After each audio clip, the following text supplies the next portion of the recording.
सांस्कृतिक चेतना के प्रतीक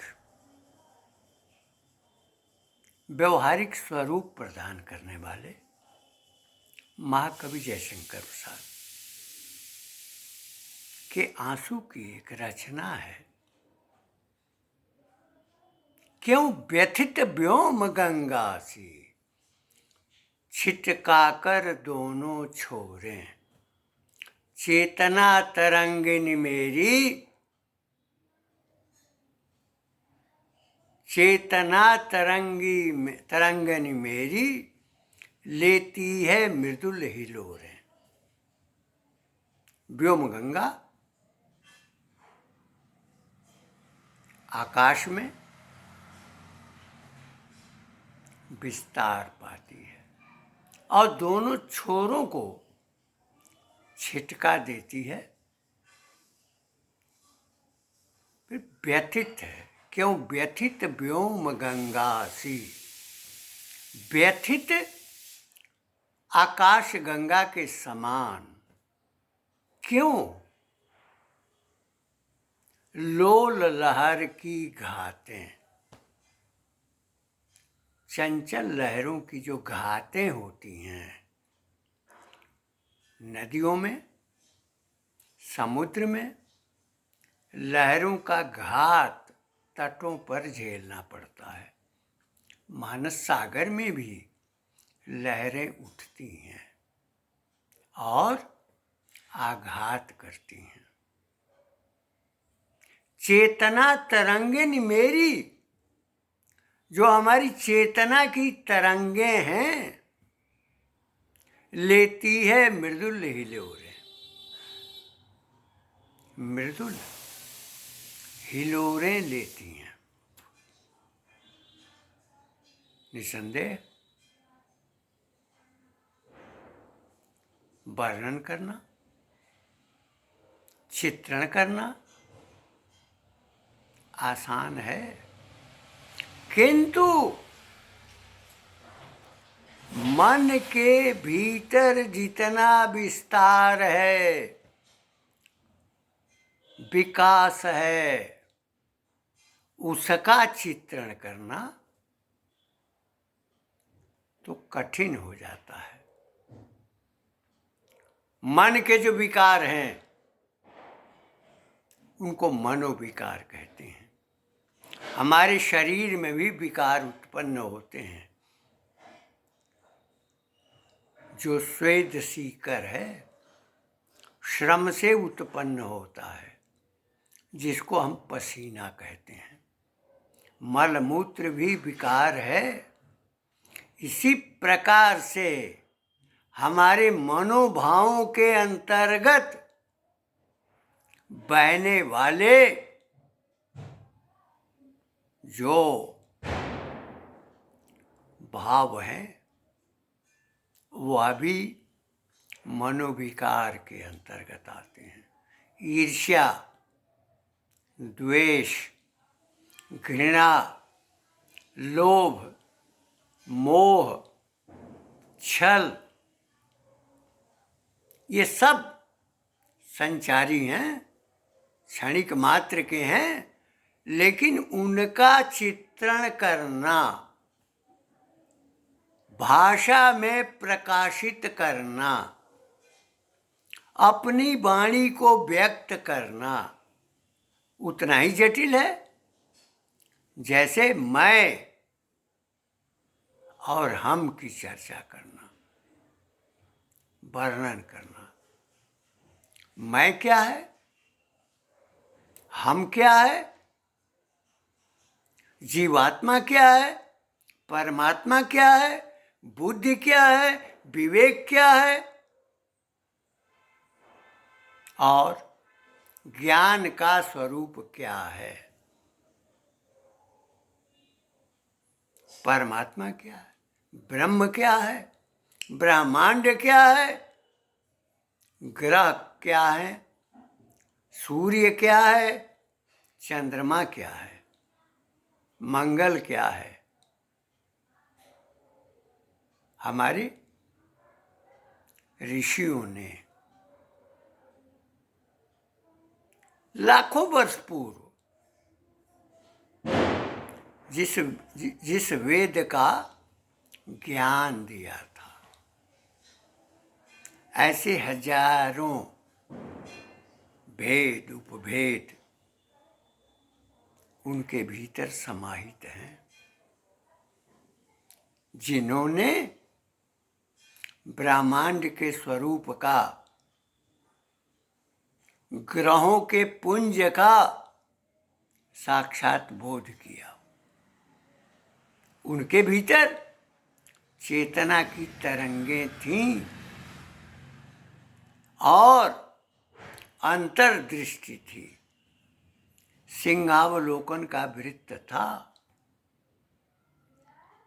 जो समाज है उसकी चेतना को व्यक्त करने का उनके भीतर भाव था, बोध था, और प्रत्येक प्रकार से अंगों और उपांगों के माध्यम से हमारे भीतर हमारी चेतना को विस्तार देते रहे। प्रसाद जी की उस रचना के संबंध में मेरे भी मन में जो तरंगे हैं, चेतना की तरंगे हैं, वो हिलोरे लेती हैं। इस नाते मुझे अपने अतीत के जीवन का वर्णन करने में, चिंतन करने में तत्परता का भाव रहता है। मैं अपने गांव नूनार पांडे, देवरिया, कटही बाजार, अपना ही गांव, संस्थापित विद्यालय, संचालित विद्यालय, उस संस्था में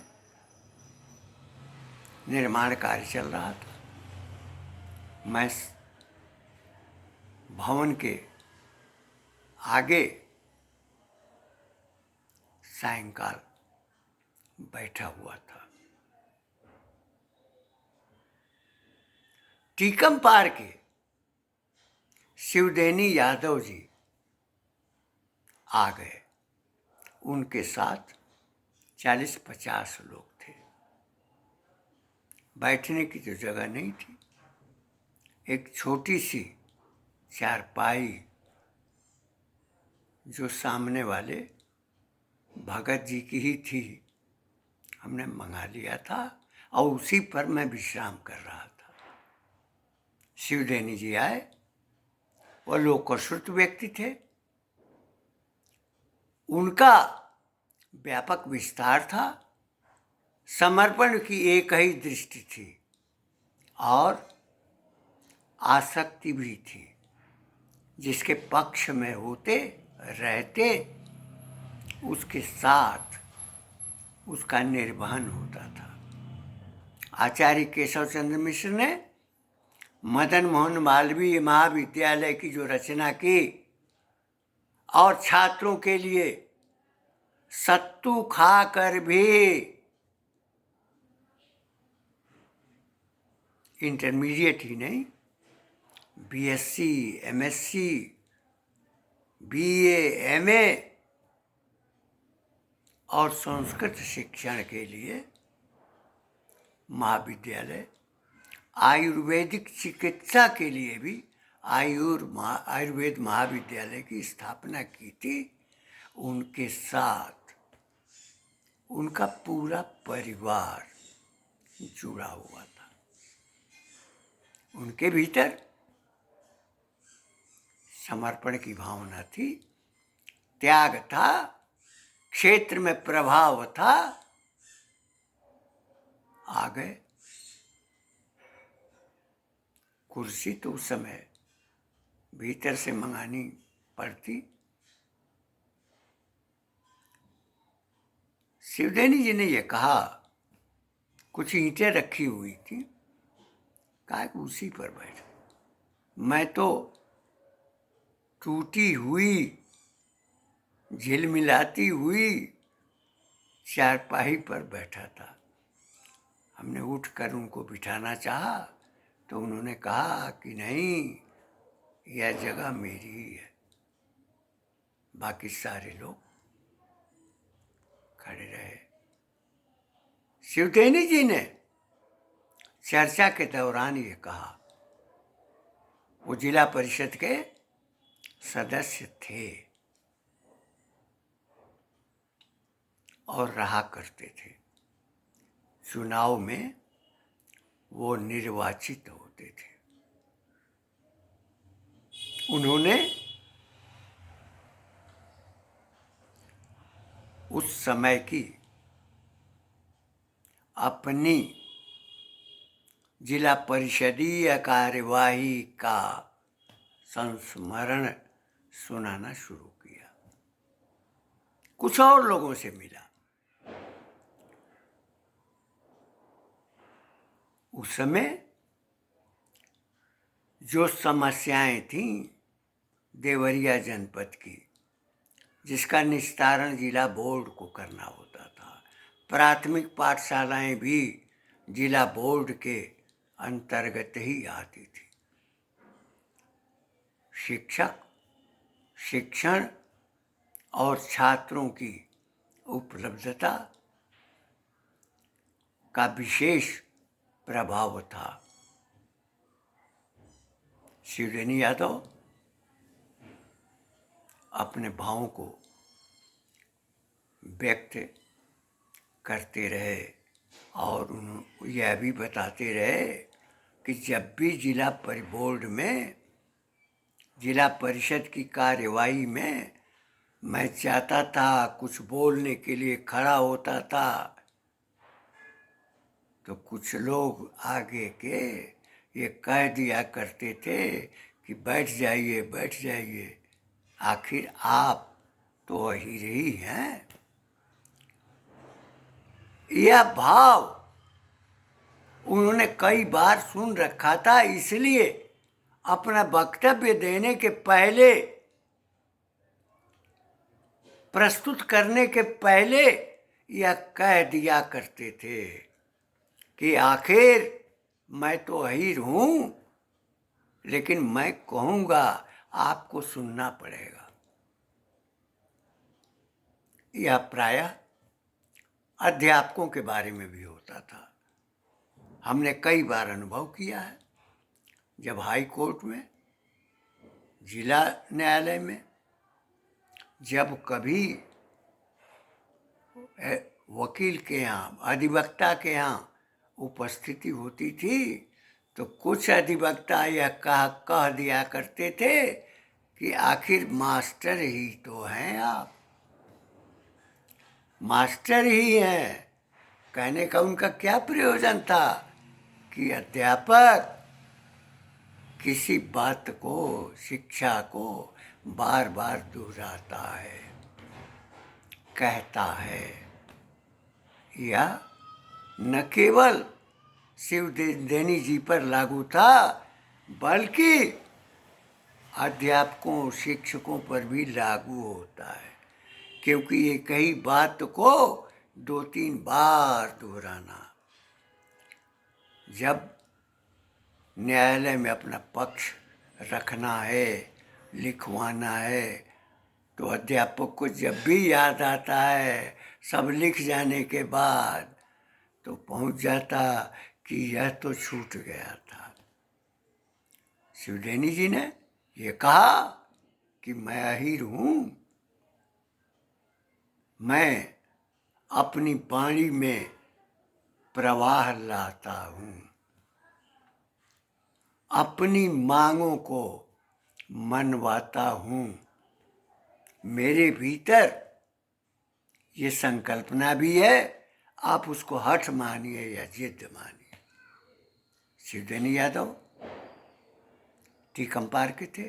टीकमपार उसका कालखंड में हमारे यहाँ का पोस्ट ऑफिस भी था। बाद में कुठिलवा पोस्ट ऑफिस हुआ। शिवदेनी जी में शिक्षा के प्रति निष्ठा थी और शिक्षा व्यवस्था का संचालन करने वाले व्यक्तियों का सदैव वे तन मन धन से समर्थन करते थे। केसरिया फाटा फेटा बांधा हुआ वह व्यक्तित्व, ऐसा लगता है कि वह भगवतधारी है, किंतु समाज में, राजनीति में जो प्रवाह होता है, उस प्रवाह में ये सारे स्वरूप बिछुड़ते हुए दिखाई पड़ते हैं। जब 1947 में स्वाधीनता मिली, भीमराव अंबेडकर जी को यह स्वाभिमान था, अभिमान था कि संविधान में जिस धारा के अंतर्गत स्पृश्य और अस्पृश्य समूह को हमने आरक्षण की सुविधा प्रदान की है और जिनके लिए हमने भारतीय धारा में आंदोलन खड़ा किया है, निस्संदेह वे समर्थन करेंगे, किंतु पंडित जवाहरलाल नेहरू, पंडित तो मैं नहीं कहूँगा, जवाहरलाल नेहरू उसको भी लपक लिए। जो अनुसूचित जनजाति, अनुसूचित जाति में जो विभाजित किया गया था जातीयता में, उसका लाभ उन्होंने लिया इस आधार पर कि हमने, कांग्रेस ने संविधान का निर्माण किया है और उसमें आपको सारी सुविधाएं दी हैं। तो जो कुछ भी भीमराव अंबेडकर की निधि थी वह तो जवाहरलाल ले गए, और दूसरी ओर जब पाकिस्तान का, भारत का विभाजन हुआ तो यहाँ पर जो मुसलमान रुक गए, गांधी जी ने, नेहरू जी ने यह अभियान चलाया कि भाई रहो। यद्यपि यहाँ के कुछ लोगों ने मुस्लिम लीग को मत दिया था, विभाजन के पक्ष में थे, किंतु जो रुक गए, कौन अपना घर छोड़ करके जाएगा, पता नहीं वहाँ घर कैसा होगा। सुविधाएं थीं, वायुमंडल था, साथ ही आकाश था, पृथ्वी थी, नदियाँ थीं, पर्वत थे, उनका प्रवाह था। जो रुक गए तो नेहरू जी ने यह सहारा लिया कि हमारी वजह से ही आप लोग पाकिस्तान नहीं गए, नहीं जा सके, उसका श्रेय हमारा ही है। और तीसरी बात छल की सबसे बड़ी होती है कि मैं अपने नाम के आगे पंडित लगाता हूँ, तो पंडित तो सभी हैं। पंडित तो नाथूराम गोडसे भी थे, वो तो चित पावन ब्राह्मण थे, किसी के घर का छुआ हुआ वो नहीं खाते थे, स्वपाकी थे। लेकिन इसी भारतीय राष्ट्र के लिए उनको फांसी भी हुई थी। उन्होंने महाराष्ट्र में असंख्य ब्राह्मण परिवारों का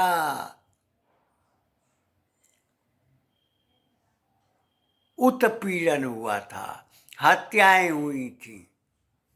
और इधर भी उत्तर भारत में भी ऐसे कुछ ब्राह्मण थे जिनके भीतर राष्ट्र का भाव था, बोध था, उनका भी उत्पीड़न किया गया था पंडित के नाम पर। पंडित लोग इकट्ठे हो गए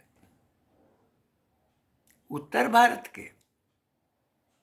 फूलपुर उनके निर्वाचन क्षेत्र से अच्छा समर्थन मिल गया। अनुसूचित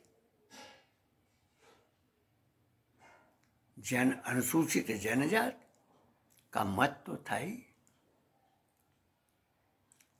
मुस्लिम मत भी मिल गया और ब्राह्मण मत भी मिल गया। मेरे भैया यह कहा करते थे कि मिर्जापुर में एक बैलगाड़ी चलती है तो बैलगाड़ी में एक अगला बैल होता है और दो बैल गाड़ी को खींचते हैं। जहाँ चढ़ाई की जरूरत होती है वो आगे वाला एक बैल जो रस्सी में बंधा होता है गाड़ी के साथ, वह खींचता है तो चढ़ाई पर पहुंचा देता है। वो कहते थे कि 3 बैल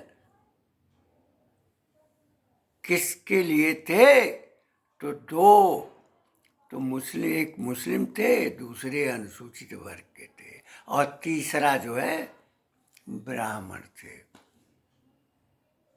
इन तीनों का सहयोग उसी कूटनीति, दुर्नीति, यूरोपीय धारा में जातीय बोध की भावना में समाज को विभाजित करने की संकल्पना भारतीय कांग्रेस नाम की संस्था के द्वारा शुरू किया गया।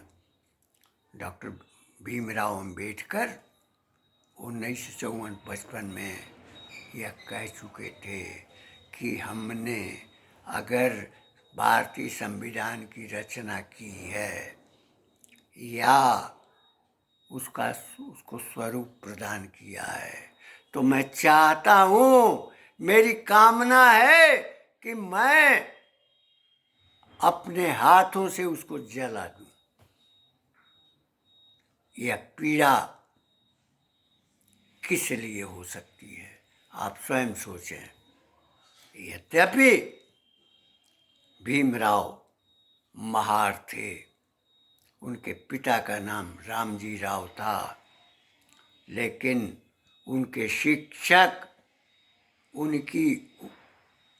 उनकी अवहेलना, उनकी उपेक्षा, किंतु उनके भीतर की जो चेतना है और जो ज्ञान बोध है उसके आधार पर उन्हें गौरव दिलाने के लिए उन्होंने कृष्णाजी अंबेडकर ने अपनी अंबेडकर उपाधि, जो ब्राह्मण का पद है, वो दिया था। तब से भीमराव अंबेडकर थे। इसी नाते भीमराव अंबेडकर की पत्नी ब्राह्मण कन्या भी थी। भीमराव को यह प्रतीत हुआ कि जिस समाज के लिए, स्पृश्य और अस्पृश्य वर्ग के लिए हमने संघर्षोपरांत सुविधा दी है, उसका लाभ तो कांग्रेस उठा रही है। कांग्रेस तो उठाती रही, तो दूसरे क्यों न प्रतिद्वंदिता में आवे? समाजवादी पार्टी थी, बाद में वो दो खंडों में विभाजित हो गए। जब केरल में सरकार बनी, समाजवादियों के, साम्यवादी भी सम्मिलित थे, सरकार गिरा दी गई और कांग्रेस में जो समाजवादी थे वो सम्मिलित हो गए। बचे हुए कुछ लोगों ने प्रजा सोशलिस्ट पार्टी का गठन कर लिया और डॉक्टर राम मनोहर लोहिया तो उस केरल में सत्ता के साथ में जाने के विरुद्ध थे। उन्होंने सोशलिस्ट पार्टी बनाई। पार्टियों का जनाधार कैसे होता, तो इसके लिए बाजारों में, गांव में, मेलों में उनके कार्यकर्ता घूमते थे और जातियों को पुकारते थे। भारत में तो केवल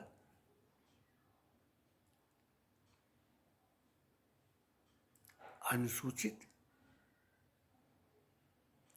जातियों को मिलाने का कार्य कांग्रेस ने किया था। तो इन्होंने जो कुशवाहा थे, जो राजभर थे, जो अहीर थे, उनमें अपना अपना डोरा डालने का प्रयास किया। हमने तो अपने गांव के कटई बाजार में जो बाजार लगता था, उस बाजार में 1957-1962 के सोशलिस्ट पार्टियों के भाषण सुने हैं। उन भाषणों में खुलेआम जातीयता का भाव होता था। 1962 में हमारे क्षेत्र से कैलाश कुशवाहा खड़े थे और प्रजा सोशलिस्ट पार्टी से भगवान भगत थे। फर्क इतना ही था कि कुशवाहा कनौजिया होते हैं और गोईटा थे। कैलाश कुशवाहा कनौजिया थे, भगवान भगत गोईटा थे।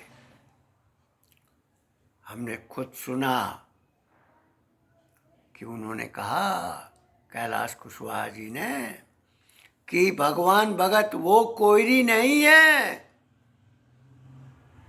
जो आप समझते हैं। मन जाति में भी उपजाति का भेद पैदा करने वाले समाजवादी पार्टी के प्रत्याशी थे। हमारे उसी क्षेत्र से हरिवंश सहाय जी भी थे। वे सबसे पहले, यद्यपि वो गोईटा थे और रघुनाथपुर में भी जो गोईटा थे उन्हीं के यहाँ बैठते थे, किंतु कुशवाहा लोगों का भी मत उनको मिलता था। उनके भीतर भी जोड़ने की क्षमता थी और लंबी अवधि तक वो रहे, वो सांसद भी रहे। मैं यह कहना चाहता हूं कि जाति का भेदभाव, जातियों को खंडित करने का भाव और फिर उसको जोड़ने का भाव कांग्रेस ने भी किया। पहले कांग्रेस ने किया और उसके बाद समाजवादियों ने किया। इधर कम्युनिस्टों की क्या स्थिति थी? वह भी इसी प्रकार से जातीय, जहाँ पर किसी प्रत्याशी का जनसमूह ज्यादा होता था, वहाँ पर उसी प्रत्याशी को उतारते थे। तो जाति की संकल्पना भले ही अंग्रेजों ने प्रारंभ की थी, मुस्लिम काल में कोई भी जो वनवासी है। मैं आदिवासी शब्द का प्रयोग नहीं करूँगा, क्योंकि आदिवासी शब्द अंग्रेजों के ही द्वारा दिया गया है। वो वनवासी थे। जातियों में विभाजन की संकल्पना, गणना, जो भी जो काम करता था उसके नाम के आगे जाति लिखी जाती थी। क्योंकि मुस्लिम शासन काल में इतना प्रभाव था मुसलमानों का, किंतु कोई अनुसूचित जो संविधान के अंतर्गत निहित शब्द है वह उस कालखंड में धर्मांतरित नहीं हुआ था। धर्मांतरित होने वाले कुछ जो आजकल पिछड़े वर्ग को मानते हैं, वे थे जो बुनकर थे, कारीगर थे, जो कृषि कार्य करते थे। ब्राह्मणों ने भी कुछ परिवर्तन किया और क्षत्रियों यानी जो राजपूत बन गए। राजपूत क्षत्रिय नहीं है, राजपूत वही है जिसके भीतर सत्ता संचालन की क्षमता है, पैदा करने की क्षमता है, जिसमें पराक्रम है। वह कोई भी किसी भी वर्ग का हो, किसी भी समुदाय का हो, उसमें अगर निर्भीकता है, व्यवस्था करने की निपुणता है, शत्रु से संघर्ष करने की प्रवृत्ति है, वही राजपूत है। राजपूतों के जन्म के संबंध में अंग्रेज इतिहासकारों ने ये संकल्पना बनाई कि अग्नि, तपी हुई अग्नि पर हाथ रखवा देना। जो सहन करता था उसी को अपनी सेना में शामिल किया जाता था। यह तो क्रांतिकारियों के यहाँ भी जो दुर्गा भाभी थी, दुर्गा भाभी भगत सिंह, सुखदेव, राजगुरु, चंद्रशेखर आजाद, खुदीराम बोस, सचिन सान्याल, सचिंद्रनाथ बख्शी, मनमथनाथ गुप्त, इन लोगों का आश्रय स्थल थी। उनके लिए भोजन भी कराती थी। हमने एक बार मनमथनाथ गुप्त जी से पूछा कि आखिर क्रांतिकारियों की श्रेणी में आने के लिए क्या परीक्षा देनी पड़ती थी, तो उनका यह कहना था कि जलते हुए दीपक पर अपना हाथ रखना पड़ता था, और जलते हुए दीपक पर हाथ रखना यानी हाथ को जलाना है। किंतु परीक्षा जिसकी सम्मिलित होती थी, परीक्षण में जो कुशल होता था, उसी को क्रांतिकारी अपने दल में प्रवेश देते थे।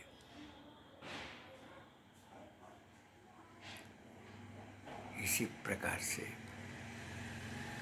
जो स्वातंत्र चेतना है, संघर्ष है, तो जातियों में, इसी तरह से राजपूतों में भी जो ढूंढा जाता था, देखा जाता था कि किसमें घाव को सहने की क्षमता है, उसी को सेना में रखा जाता था।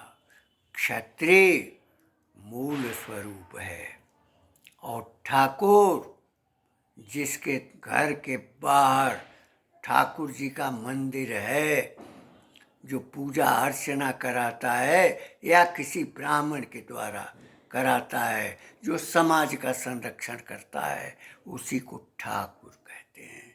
क्षत्रिय ही ठाकुर होता है, राजपूत नहीं। राजपूत वो राज का पुत्र है, वह कोई भी राजपुत्र हो सकता है।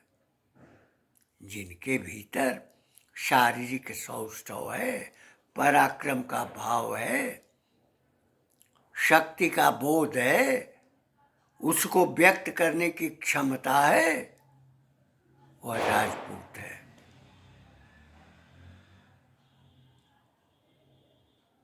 इस नाते जो भी राजपूत वर्ग का समवाय है, समुदाय है, भारतीय स्वातंत्र चेतना और संघर्ष में हमेशा प्रवृत्त रहा है। मैं यह बता रहा था कि शिवदेनी यादव जी में चेतना थी, और उस समय से ही मैं सोचता था, अब प्रसाद जी की रचना के बाद मेरे भीतर तरंगें महसूस हुई। क्यों व्यथित व्योम गंगा सी, छिटका कर दोनों छोरे, चेतना तरंगन मेरी लेती है मृदुल हिलोरे। तो चेतना में तरंग होती है, और फिर जो समुद्र है, जो सागर है, उससे भी बड़ा तो हमारे मन का सागर है, मानस सागर है। और इस मानस सागर में अखिल ब्रह्मांड समाया हुआ है, सारे ग्रह समाये हुए हैं। हमने जिसका दर्शन किया है, शिवदेनी यादव जी आज नहीं है, किंतु उनके भीतर निर्भीकता थी, निडरता थी, और अपनी वाणी को व्यक्त करने की क्षमता रखते थे। और जिला परिषद के सदस्य होने के नाते समाज के लिए, सड़कों के निर्माण के लिए, प्राथमिक कक्षाओं के शिक्षण के लिए निसंदेह वह भगवाधारी नहीं, बल्कि भगवा फेटा धारण करने वाला व्यक्ति अन्य दलों से भी संबंधित था, किंतु उनके भीतर उसकी चेतना थी। उनको नमन करते हुए मैं अपनी वाणी को विराम देता हूँ।